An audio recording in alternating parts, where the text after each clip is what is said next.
पुत्रका उत पुरं न धृषणवर्चत।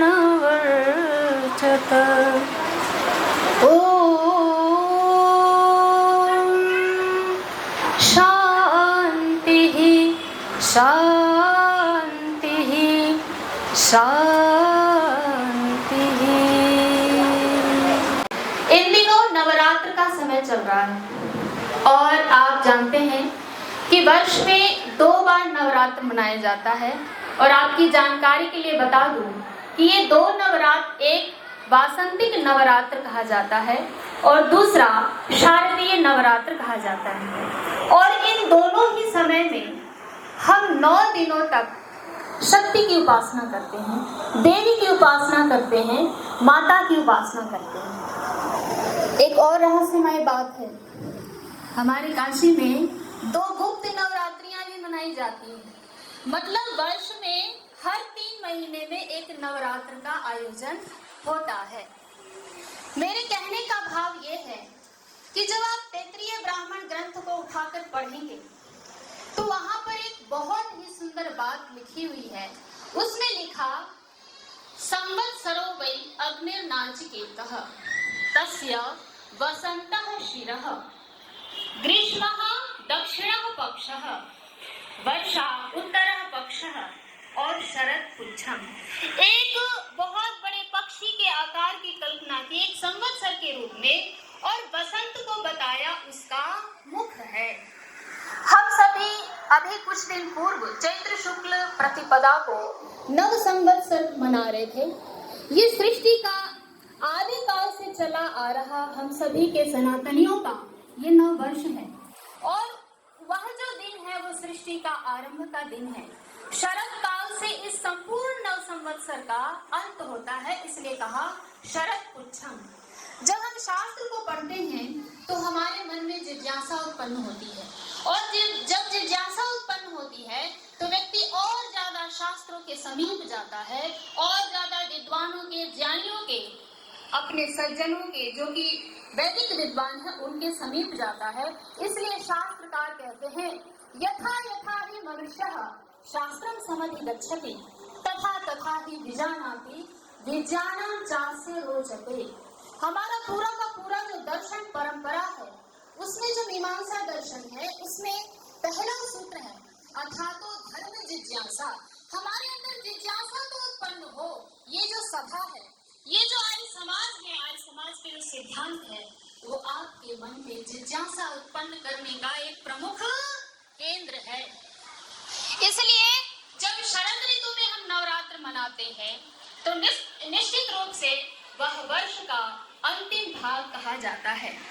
अब एक बात और आती है कि नव गौरी की दर्शन पूजन उपासना हम करते हैं।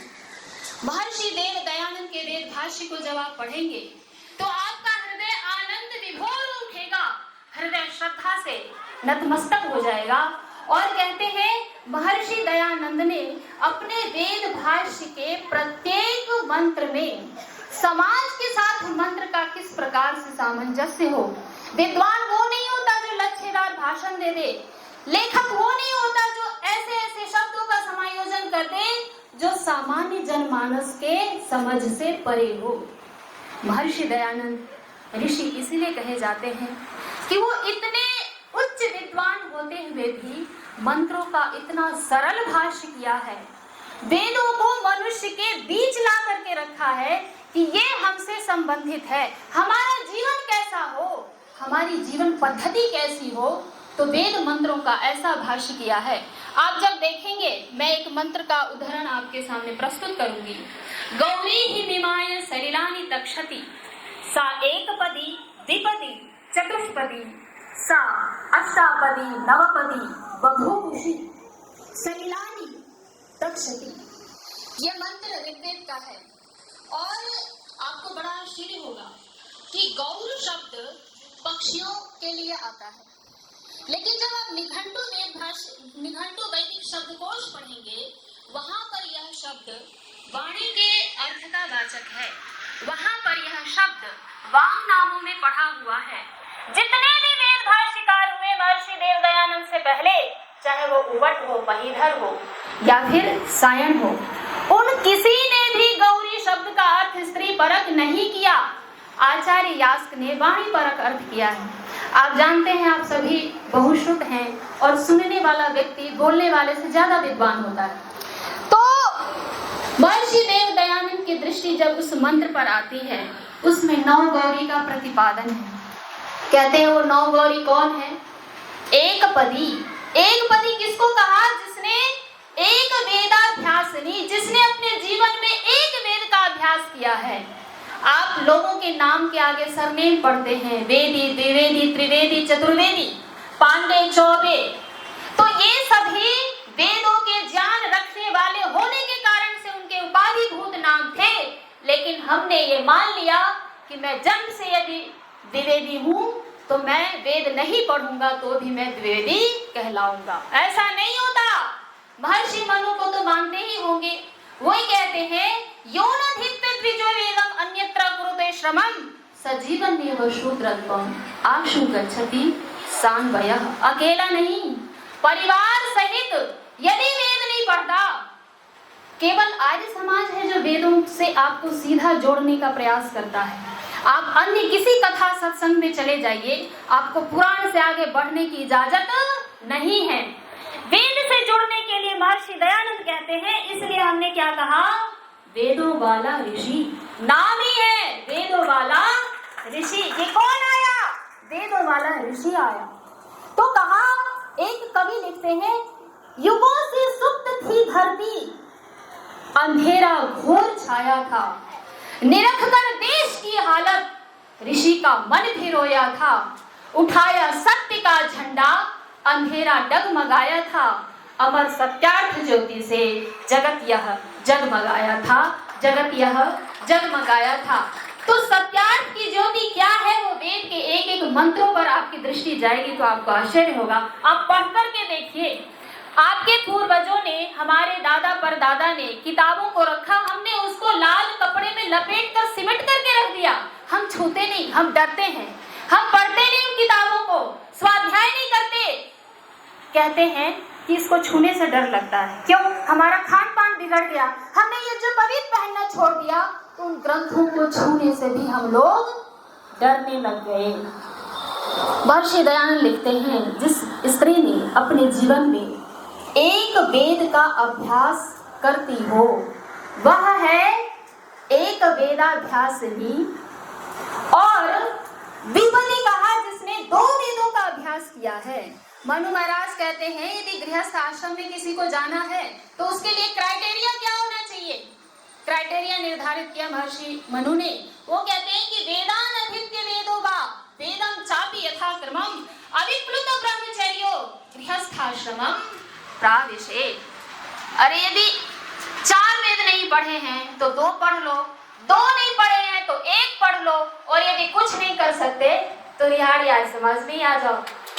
तो कहने का मतलब यह है कि वेदों का अर्थ यदि ऋषि की दृष्टि से नहीं पढ़ा तो आपकी दृष्टि कभी भी खुल नहीं सकती है। महर्षि दयानंद आगे उस मंत्र का भाष्य करते हुए लिखते हैं कि सात चतुष्पदी, उसने 4 वेदों का अभ्यास किया है, ऐसे स्त्री वो चतुष्पदी कहलाती है। अष्टापदी जिसने 8 मतलब 4 वेद और 4 उपवेद। नवपदी किसको कहा? जिसने संपूर्ण शास्त्रों में व्याकरण को मुख कहा गया है। जैसे पूरे शरीर में किसकी प्रधानता है? हमारे मुखमंडल की प्रधानता है। ऐसे ही वेद को समझने का जो षडंग है, शिक्षा, कल्प, व्याकरण, निरुक्त, छंद, ज्योतिष, उसमें व्याकरण को मुख कहा है। तो 4 वेद, 4 उपवेद और साथ में व्याकरण की शिक्षा से जो युक्त है, वह स्त्री नवपदी, नवगौरी। और इस प्रकार से महर्षि देव दयानंद इन 9 दिनों में स्त्री को नवगौरी के स्वरूप के रूप में बताते हैं कि हमारे अंदर जो ज्ञान रूपी शक्ति है उसकी उपासना करें। और गौरी शब्द यहाँ द्वितीय विभक्ति का है, इसीलिए उन्होंने कहा कि जो स्वयं ऐसी स्त्री होती है और जो दूसरों को भी इस प्रकार से सलिलानी, जल के समान निर्मल करके, हम जल का आचमन करते हैं क्योंकि आबह पवित्रम समाम पुनातु, ये जल पवित्र है, वह मुझे भी पवित्र करे। तो सलिलानि तक्षति, वो वेदों के ज्ञान को समाज में इस प्रकार से लोगों के बीच फैलाती है, जैसे कि हम किसी चीज को शोधन करने के लिए जल का उपयोग करते हैं, अविद्यादि दोषों से दूर करके जो सबसे ज्यादा हमारे जीवन के लिए हितकारी है, परोपकारी है, ऐसे वचनों को छांटकर वह स्त्री हमारे बीच रखती है। तो ये बहुत एक बृहद व्याख्यान है। तो शास्त्री जी का बड़ा धन्यवाद, इन्होंने मेरा टाइम बढ़ा दिया है, बहुत धन्यवाद आपका। तो इस प्रकार से ये जो अष्टापदी नवपदी सलिलानि तक्षति, ये जो बात कही गई, ये बड़ी गंभीर बात है। और जिन भी स्त्रियों को, जिन भी महिलाओं को, जिन भी बेटियों को यदि संस्कृत नहीं पढ़ना आता, फिर भी इतना सरल भाष्य है, आप भावार्थ पढ़ लीजिए, आप उसका अनुवाद पढ़ लीजिए। हमने क्या किया, भजन बना लिए, भजन तक अब खत्म हो गया। हमारा भजन मतलब हमारा ज्ञान का सबसे अंतिम चरण। इसका मतलब ये नहीं है कि भजन हमारे ज्ञान की सबसे अंतिम सीमा है। आप वेद तक पहुंचिए, विद्वान यहाँ आते हैं, आप सबकी वो आपकी हेल्प करेंगे। और इस प्रकार से महर्षि दयानंद के वेद भाष्य में जब आप मंत्रों का अर्थ चतुष्पदी, नवपदी, अष्टापदी, सलिलानि तक्षति इस प्रकार से आप देखेंगे, तो आपको स्वयं में यह एहसास होगा कि सचमुच जो स्त्री होती है वो एक परिवार की ही नहीं, समाज की, राष्ट्र की, संपूर्ण विश्व की ब्रह्मा होती है। दुनिया के जितने भी मत, पंथ, मजहब, संप्रदाय हैं, आप उनके ग्रंथों को उठाकर पढ़ लीजिए, आपको कहीं भी इस प्रकार का वर्णन प्राप्त नहीं होगा। एक ने कहा स्त्रियों के अंदर रूह नहीं होती, इनके अंदर आत्मा ही नहीं है। किसी ने कहा ये तो पैरों में रखने के बराबर है। लेकिन एक देव दयानंद आया उस युग में, आप याद कीजिए उस समय को, और ऋषिवर कहते हैं कि स्त्री तो ब्रह्मा है, स्त्री तो घर है। यदि घर में स्त्री नहीं है तो वो घर नहीं कहलाता है। हम सभी दुर्गा की उपासना करते हैं। दुर्गा का मतलब क्या होता है? अथर्ववेद के 12वें कांड में जहाँ पर पृथ्वी सूक्त है, वहाँ पर दुर्गा शब्द पृथ्वी के लिए आया है, क्योंकि इस पृथ्वी का उपभोग बहुत दुख से किया जाता है। जिनके पास बहुत जमीन होती है, लोग उसकी पूछ करते हैं, उनकी समाज में बड़ी प्रतिष्ठा होती है। दुर्गा शब्द का अर्थ ऋषि दयानंद ने ईश्वर बताया। क्यों? ईश्वर को बहुत कष्ट पूर्वक हमें प्राप्त करना होता है। शास्त्रों में कहा अतप्त तनोहु न तदामो अश्नुते, जो व्यक्ति शरीर से, मन से, बुद्धि से कच्चा है, अपरिपक्व है, वह उस ईश्वर को प्राप्त नहीं कर सकता है।